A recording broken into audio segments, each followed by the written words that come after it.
Hi, this is Carolyn Larkin on the yard tour of my property in Waukesha County, Wisconsin. This is an immature prairie. This one is only about 3 years old. And this one, I should have known, I tried something different. I've talked about how it's really important to start with kind of a weed-free blank canvas. I did not do that on this one, and I'm really regretting it. I tried using glyphosate, Roundup. Um, I killed it twice with that, but I didn't really kill it. It didn't really, there were too many tough weeds in there. So I'm really fighting a ton of thistle, tons and tons of Canada goldenrod. But I had a few plants that were good in there, so it's like, oh, do I try to kill it all or do I let the good ones stay? So I've let the good ones stay. I have a senna here that's great. A big patch of milkweed. But what I did this year, I went to Johnson's Nursery the last day of the sale, and I decided to get some sort of big, heavy-duty prairie plants that are really too big for a small yard or something like that. So I planted these in, and if you see all these cages, we have a lot of deer, and they find this particularly delicious. So for the deer, and also so I remember to water them, and also so I can find them next year and see if they made it, we put up, my husband made these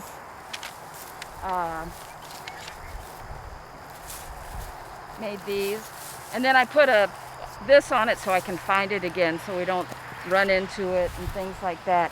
And then I just got the lawnmower and made a path through here to kind of be able to go to weed better and better access and be able to carry water in, because we kind of had a dry spell. The taller is blue vervain. There's quite a bit of the marsh milkweed. So most of these things I either transplanted here or I bought and filled in, but a lot of this, it started to grow on its own. The small senna, yeah. A sleepy bee? Check it out. Yeah, he's just snuggled in there sleeping. Oh, here's a Isn't that good one that crazy? came from the other part of the yard. This is thimbleweed. Oh, yeah. So that used to be over there, and somehow it got over here. So, and I'm trying to identify that. I think I know it's a goldenrod, and I think it's a good kind because it's not, it has a thin, it might be Rydell's or it might be a leaf one. If you look, there's no serration on it and it's smooth. So I'm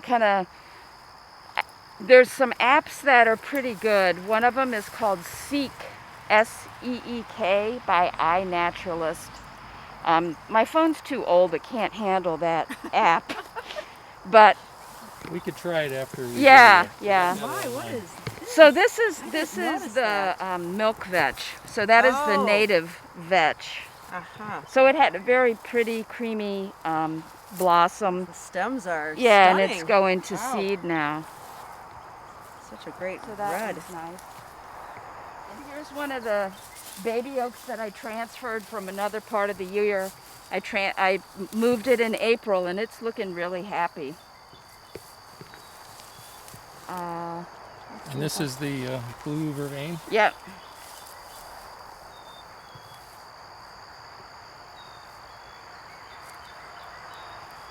So again, I can't emphasize, because now I have all this grass and all these weeds. I'm just trying to cut out the thistle when it starts to blossom, and I'm trying to cut out the Canada goldenrod before it blooms.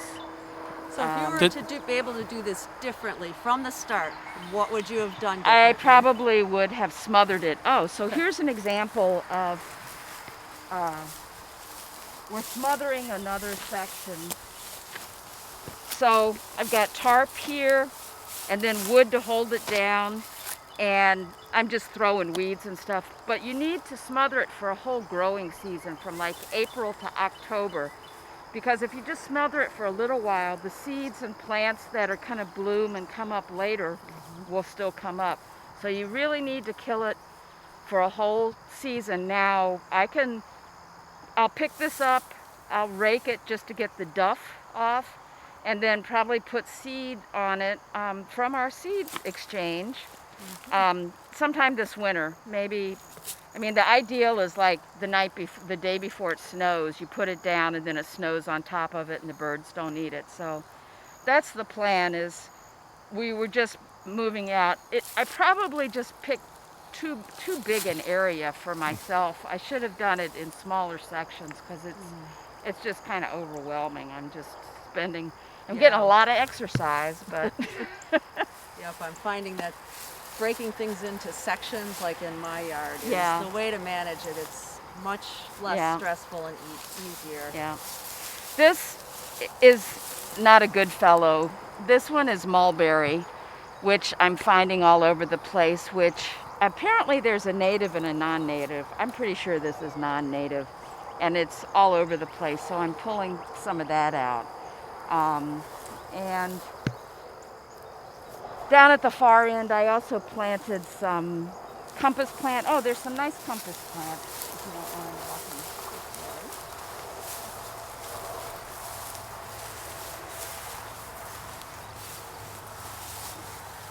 So in this cage, it's blooming.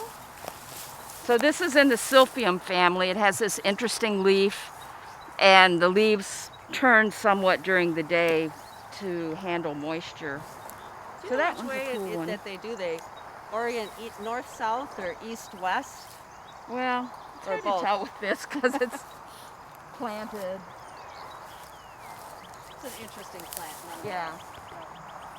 All right. I think that's about it on this section. Now I'm going to take you to an older prairie that I did a better job, and it's more established, and it's really beautiful. This one is just at the awkward stage right now. It'll get Adolescent? better. Yeah. Adolescents. Yep. All right, here we go. Yeah. How you doing, bud? What is his name? Bongo? Hey, Can you like Bongo. pet him and stuff? Yeah. Hi, Bongo. How are you? Hello there. Hello there. Do you want to bite me? No, you You don't. understand he likes Queen's and lace and Goldenrod. goldenrod, Grape Canadian leaves. goldenrod, When I'm pulling down grapes, they really love grape leaves. and That's grape one of their leaves. favorites. Oh, I've got plenty of that in my There's Yeah. another one, I even have clusters of cocoa. grapes. cocoa. Hi. Hello there. They're cousins. Ooh.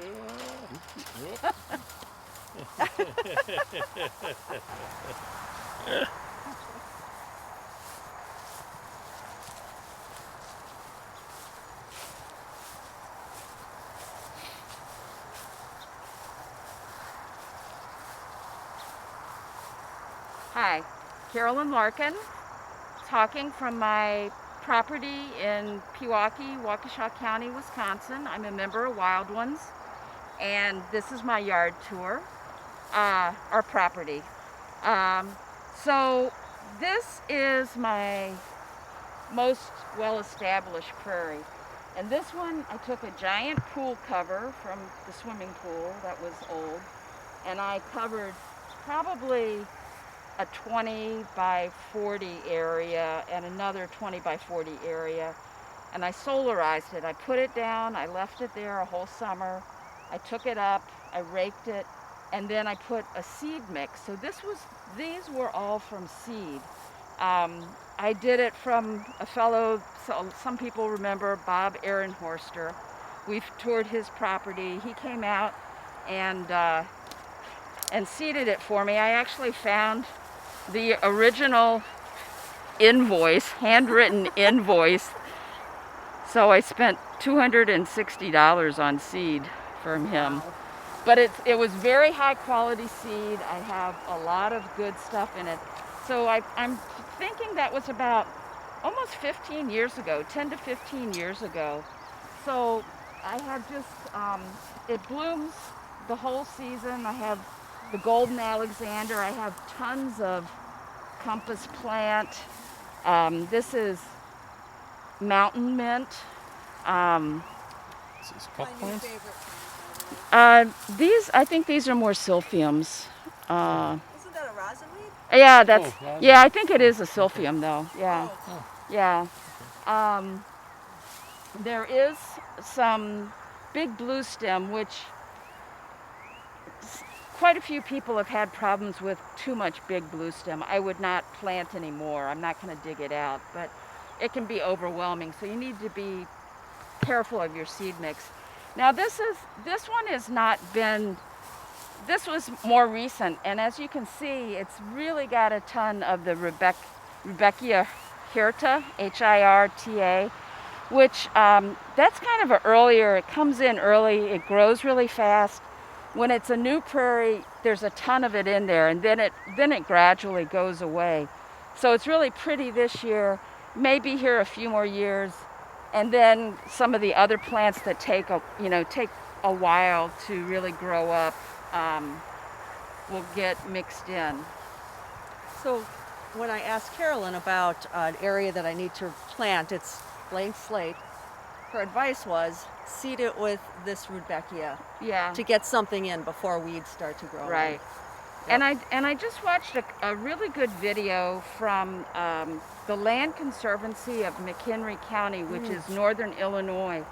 They have several videos, and on Facebook they'll do a live one, so you can actually write in questions and they'll answer it. So the woman works for them, but she is converting her yard, and so she has one called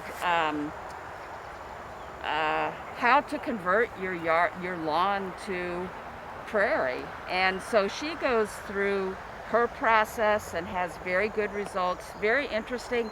And she's got like one this month, another one next month. I mean, it's sort of the same talk, but it's live in her yard. And if you're on Facebook Live, you can, write in a question and she'll answer it. So, and she also talks about the process of really getting your soil and your, start with a blank canvas so that you can really not be fighting weeds all the time. And she also recommended using that as a cover crop. There's some other cover crops you can use too. I think there's like a rye or something too, or a winter wheat or something. Some winter wheat that are annuals that don't get weedy, and you can use it to cover it. So yeah, this is a lot. Oh, and so we also have, I've burned this twice, and I've burned this once. I'm also in the Prairie Enthusiasts, which is another nonprofit conservation organization, and they have a wonderful burn school, which I think they're doing a webinar of the burn school. Oh. But I took it, my husband and I took it together. We actually did hands-on. We had all this equipment and lit fires and stuff like that. It was like a 6-hour class that they talked all about the right weather conditions, notifying the right authorities, the right clothing, the right stuff to wear, how to pick the right day. It was a really good class. So you may look around for that. If you take this burn class, if you're going to be burning stuff, you really should take it for just great safety reasons. So I think we're going to head now to some more. This is kind of wet dry. We have a lot of springs around in here, so this is considered a wet mesic. So it's not super dry. There's wetland under here, and as you can see, there's a huge area of cattails, so you can tell that that's wet. And so I think we're going to head over to point out this huge pampas plant. Yeah. It looks like a shrub. Yeah. And it's just starting to shoot up some flowers, but wow, that's a happy guy there. Yeah. So next we're going to head to the pond. So I think we're going to be done with this segment, and I'll meet you down at the pond. Okay.